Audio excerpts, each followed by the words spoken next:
आणि प्रामुख्याने ही वस्तुस्थिती तुम्ही जे वाचलं असेल किंवा तुम्ही जे बघितलं असेल, ऐकलं असेल, की ज्या मंत्रालयामध्ये मी परिवहन मंत्रिपदाचा कार्यभार स्वीकारला, त्याच मंत्रालयामध्ये मी एकेकाळी म्हणजे वयाच्या 10व्या 11व्या वर्षी म्हणजे 4थी 5वी मध्ये असताना मी अगरबत्त्या आणि कालनिर्णय कॅलेंडर विकायचो. प्रवास तर बघा, जो माणूस उत्तुंग शिखरावर पोहोचत असतो त्याचा तो जो मागचा इतिहास जर तुम्ही उलगडून बघितलं तर प्रत्येकाच्या जीवनामध्ये काही ना काही कष्ट किंवा संघर्ष हे असतात आणि माझ्याही जीवनामध्ये ते संघर्ष आलाच. आता प्रत्येक संघर्षानंतर यश प्राप्त होतं असं काही नाही. माझ्या नशिबानं मला साथ दिली. मी माझ्याबरोबर संघर्ष करता करता मी म्हणजे वरच्या पातळीवर जाऊन पोचलो कधी हे मलाही कळलं नाही.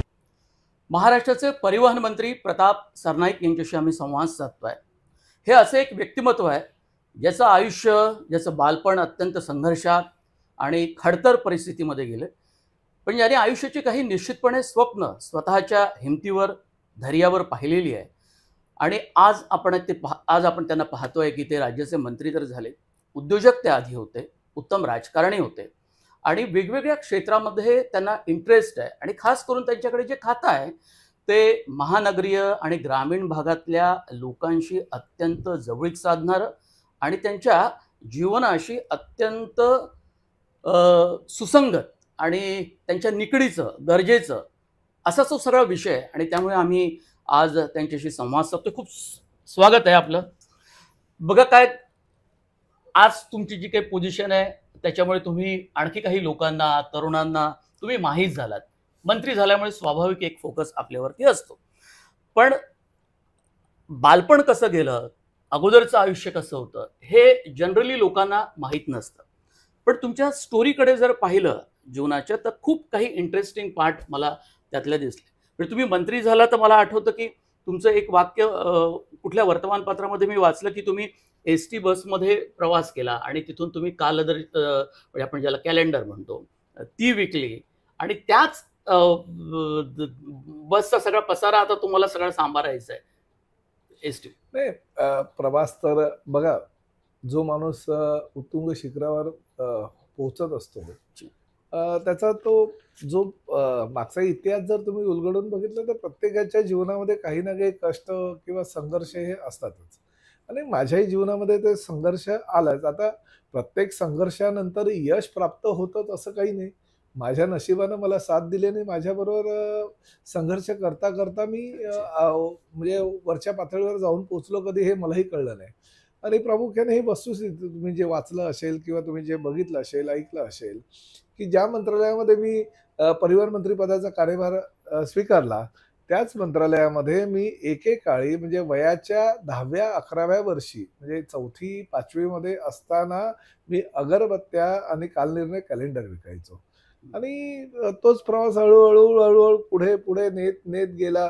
नंतर जसा मोठा होत गेलो तसं हाफ पॅन्टवरनं फुल पॅन्ट आली.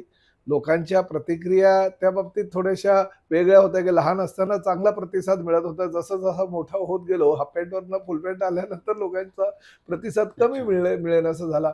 मग रिक्षा चालवायला सुरुवात केली की कारण शेवटी व्यवसाय हा जीवनाचा एक अंग माझं बनलं होतं. आणि रिक्षा व्यवसाय करत असताना साईड बिझनेस म्हणून भुर्जीपाव आणि ऑमलेट पावची गाडी सुद्धा डोंबिवली स्टेशनच्या बाहेर होती. त्यामुळे हे सगळं मी करत गेलो. त्यामुळे व्यवसाय हा पूर्ण अंगामध्ये भिनला होता. आणि मग त्या व्यवसायाचा रूपांतर हळूहळू इस्टेट एजन्सी आणि नंतर मग डेव्हलपमेंट असं करत एक विकासक म्हणून उदयाला आलो. तुम्ही तुमचा जन्म वर्धा जिल्ह्यातला.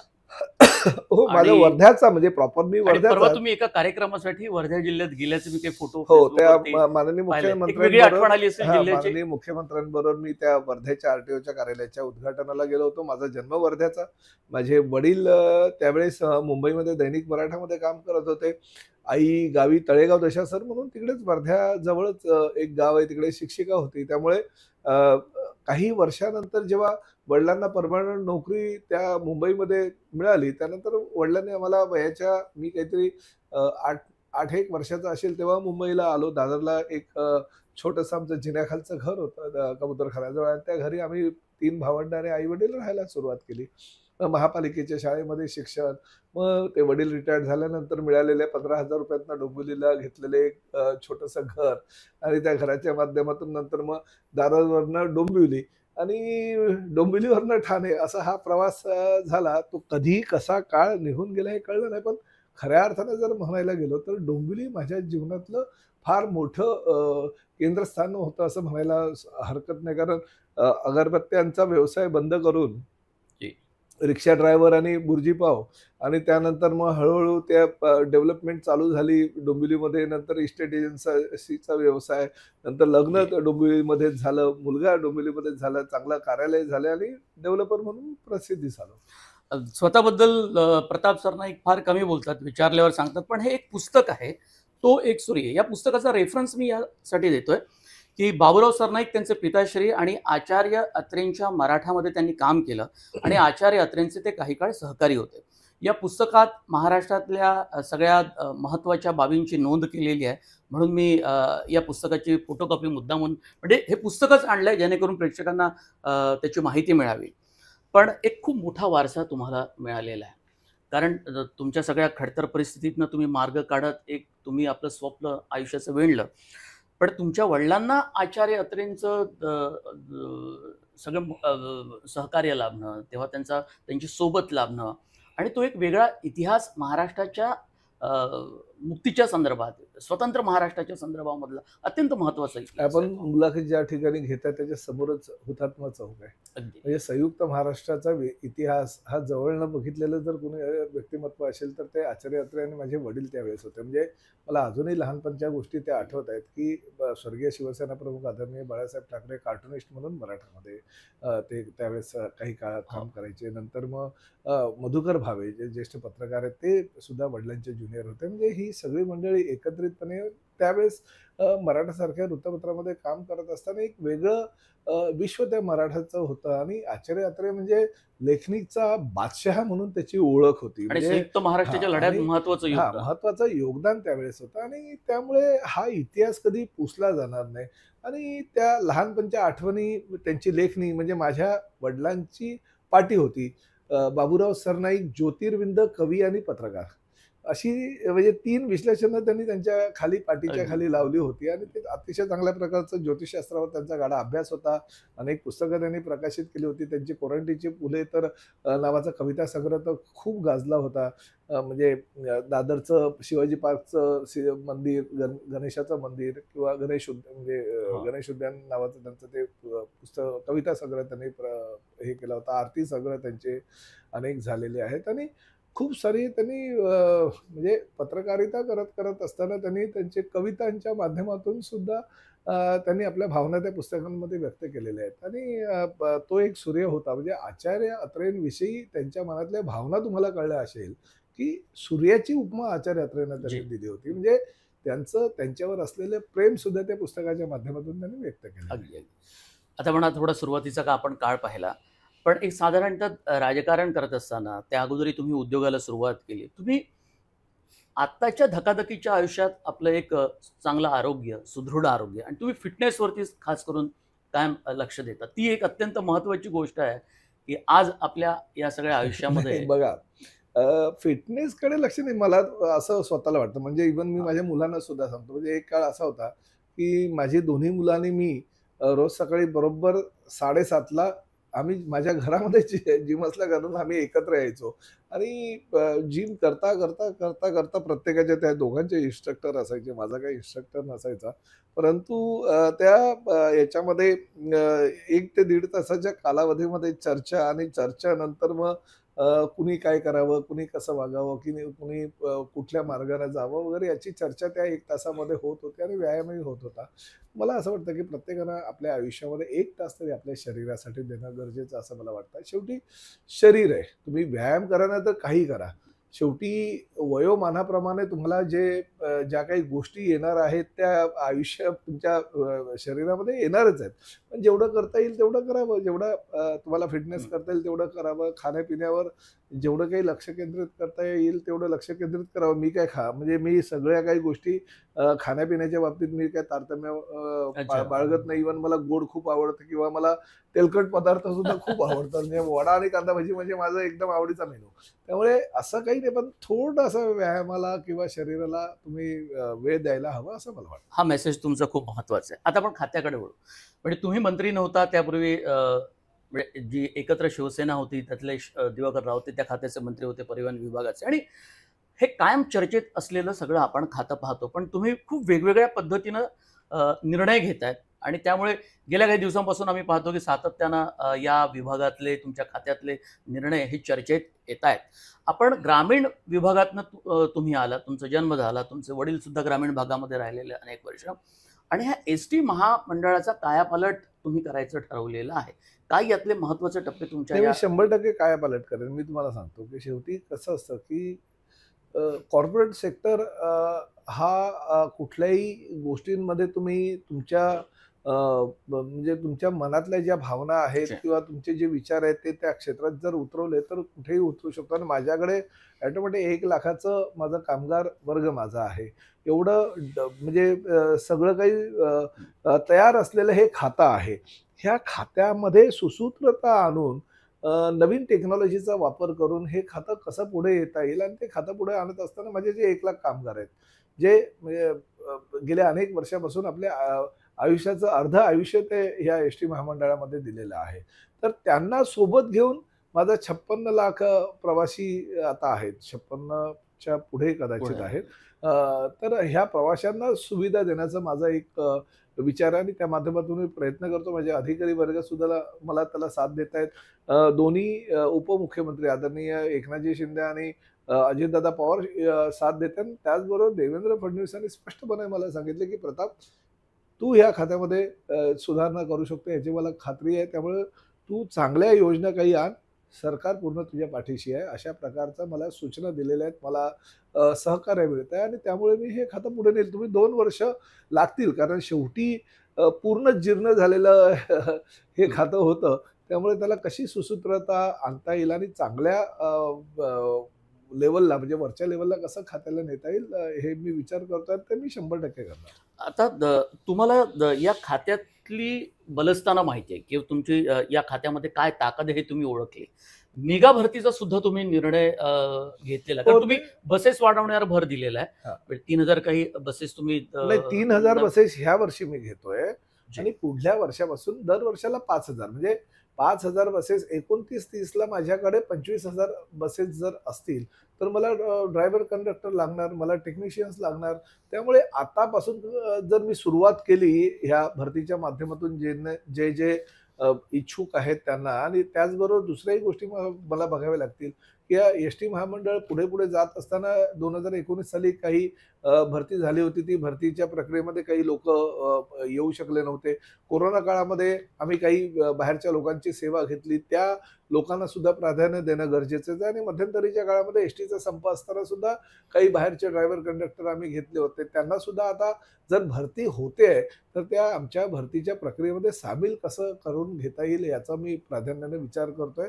आणि या सगळ्यांना घेऊन उरलेल्या जागा सर्वसामान्य उमेदवारांना अशा पद्धतीची ती माझी रचना आहे. आणि शेवटी बसेस वाढणार आहेत.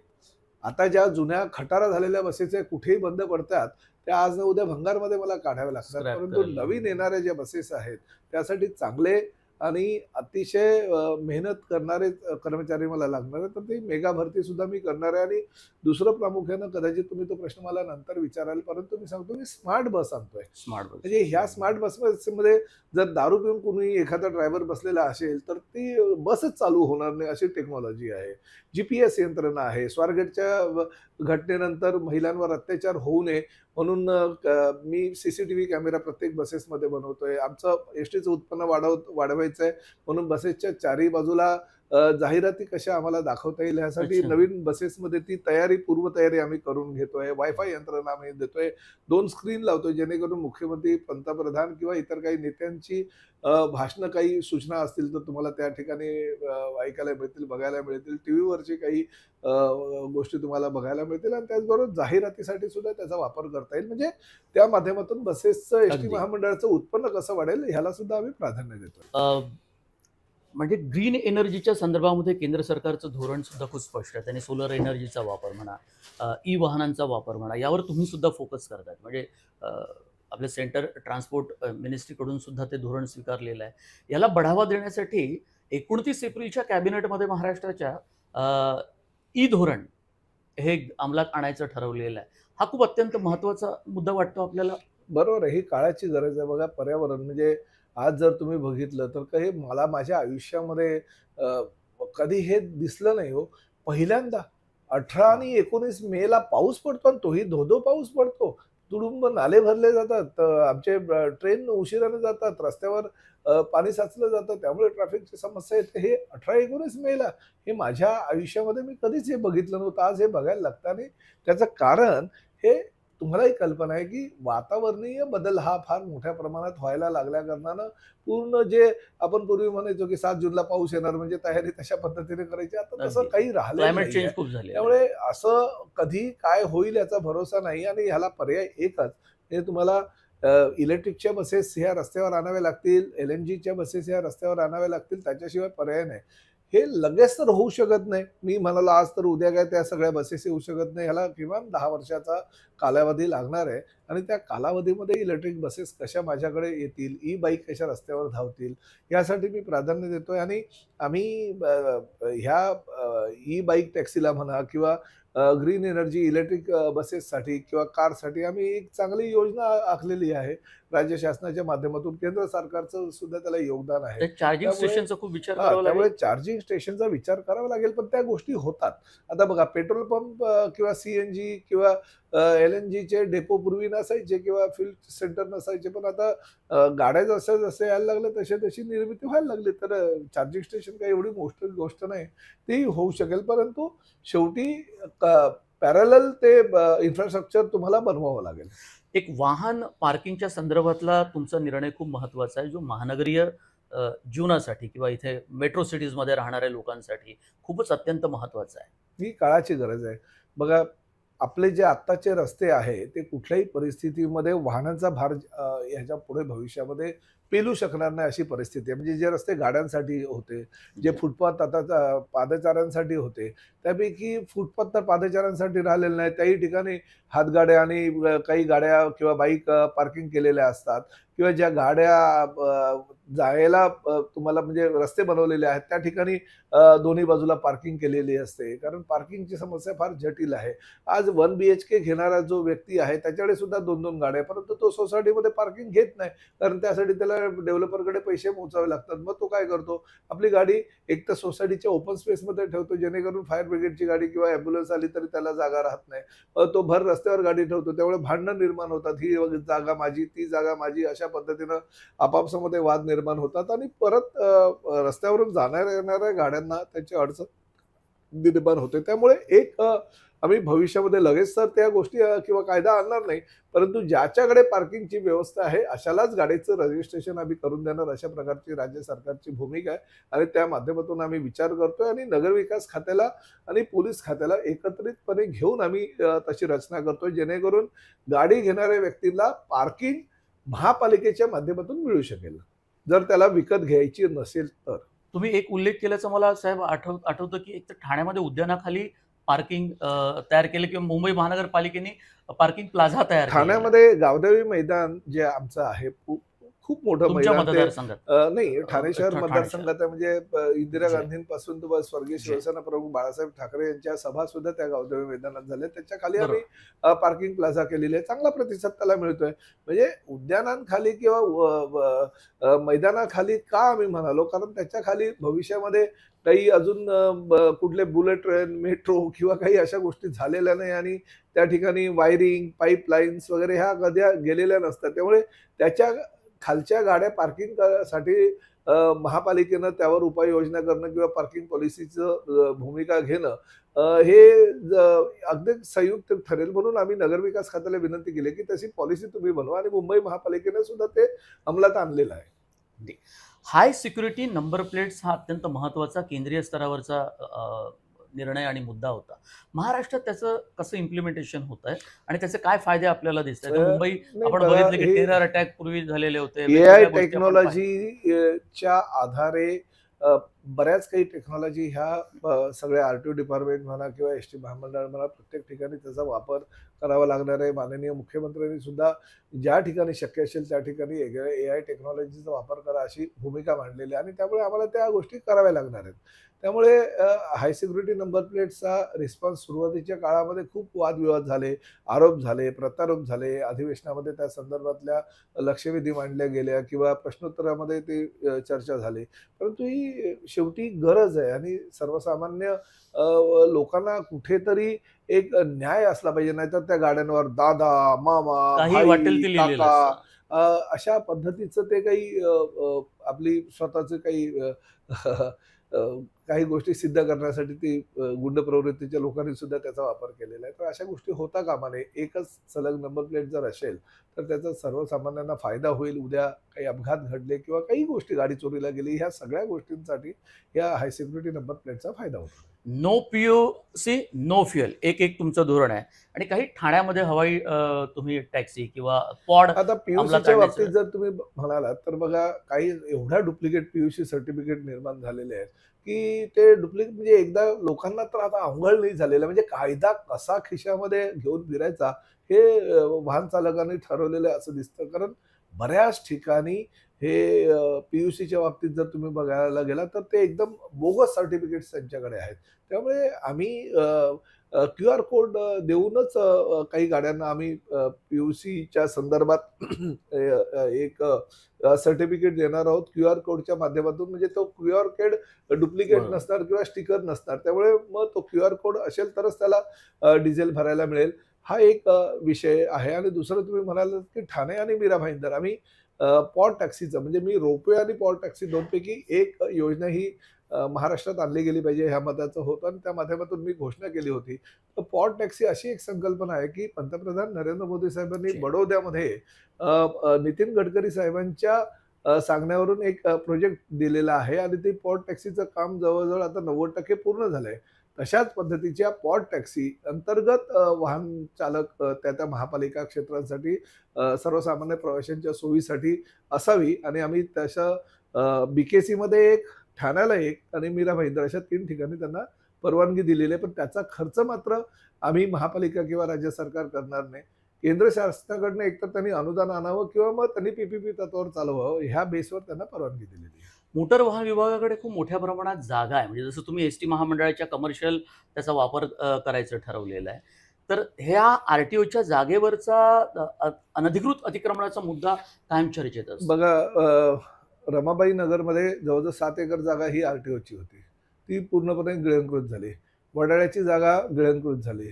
जुहूची जागा जवळजवळ 30 ते 40% गिळंकृत झाली. अंधेरीची जागा पूर्णतः गिळंकृत झाली. त्यामुळे एसटी महामंडळाच्या जागा जशा PPP तत्वावर करायचं आम्ही ठरवलेल्या त्याच पद्धतीनं RTOच्या ज्या जागा आहेत त्या सुद्धा PPP तत्वावर करून जास्तीत जास्त जागा कशी किंवा रेव्हेन्यू तयार झालेला जी जागा आहे ते आमच्या ताब्यात कशी येईल यासाठी आम्ही प्रयत्न करतो आणि एसटी महामंडळाप्रमाणे RTOचं सुद्धा PPP तत्वावर आम्ही भविष्यामध्ये डेव्हलपमेंट करणार आहोत. तुम्ही पहिल्यांदा म्हणजे या काही गोष्टी मागच्या वर्षी झाल्या पण तुम्ही ऑनलाईन बदल्या केल्या 159 मोटार वाहन निरीक्षकांच्या आणि तो थोडासा एक क्रांतिकारक पाऊल उचलल्याचं साधारणतः आपल्याला पाहायला मिळालं. अनेक खासदार, अनेक मंत्री, त्याचबरोबर अनेक आमचे पदाधिकारी, त्याचबरोबर आमचे अनेक काही जवळचे मित्र परिवार हा काय RTO अधिकाऱ्यांच्या बदलीसाठी पत्र घेऊन येतात. परंतु शेवटी काय त्यामध्ये काही मोठ्या प्रमाणे करप्शन होतं, हे असं होतं, तसं होतं असे आरोप केले गेले. परिवहन खात्यात म्हणजे सगळ्यात भ्रष्ट खातं असे आमच्यावर आरोप केले गेले आणि त्या खोडून काढण्यासाठी सरसकट सगळ्या मी एकाच दिवसात बटन दाबलं, क्लिक केलं आणि 159 बदल्या करून टाकल्या. ज्याला 3 ऑप्शन दिले, ज्याला जिकडे हवंय त्यांनी द्यावं. ह्या वर्षी 3 ऑप्शन दिलेत. 80% लोक त्यामध्ये समाधानी आहेत असं आम्हाला कळलं त्या माहितीवरून. परंतु पुढल्या वर्षी मात्र आम्ही त्या 3च्या ऐवजी 5 ऑप्शन देणार. म्हणजे अजूनही लोकांना प्राधान्य मिळेल. त्यामुळे ही आज ना उद्या ही ह्या गोष्टी कराव्याच लागणार आहेत बदल्यांच्या. ते मी आज केलं. जे उद्या करायचं ते आज करतोय. 40,000 बसेस शालेय विद्यार्थ्यांची वाहतुकीसाठी वापरले जातात आणि 60,000 बसेस हे अनधिकृत आहेत. तर हा एक खूप नेहमीचा मुद्दा अनेक वर्षांपासून आपण पाहतो की खूप वेगवेगळ्या घटना सातत्यानं महाराष्ट्रामध्ये घडत नाही, असतात. ही त्या आकडेवारी नियमावलीत काही नक्की आहे, कन्फर्म आहे असं मला नाही. 40,000 बसेसचे जे मालक चालक आहेत त्यांनी असा आरोप केला की 50,000 ते 60,000 बसेस साधारणतः अनधिकृतरित्या चालतायत. ते चुकीचं आहे. हे जर असेल तर खरोखर त्या आरोपामध्ये तथ्य असेल तर दुर्दैव आहे. त्यामुळे बस चालकांना आम्ही मुदत दिली आहे की 3 महिन्यामध्ये जर तुम्ही अनधिकृतरित्या बसेस चालवत असाल तर सरळ जाऊन आरटीओमध्ये सरेंडर व्हा. बस अधिकृत करून घ्या. विद्यार्थ्यांच्या सुरक्षिततेच्या दृष्टिकोनातनं ज्या काही सूचना आहेत त्या सूचनांचं पालन करा आणि तुम्ही पैसे कमवा.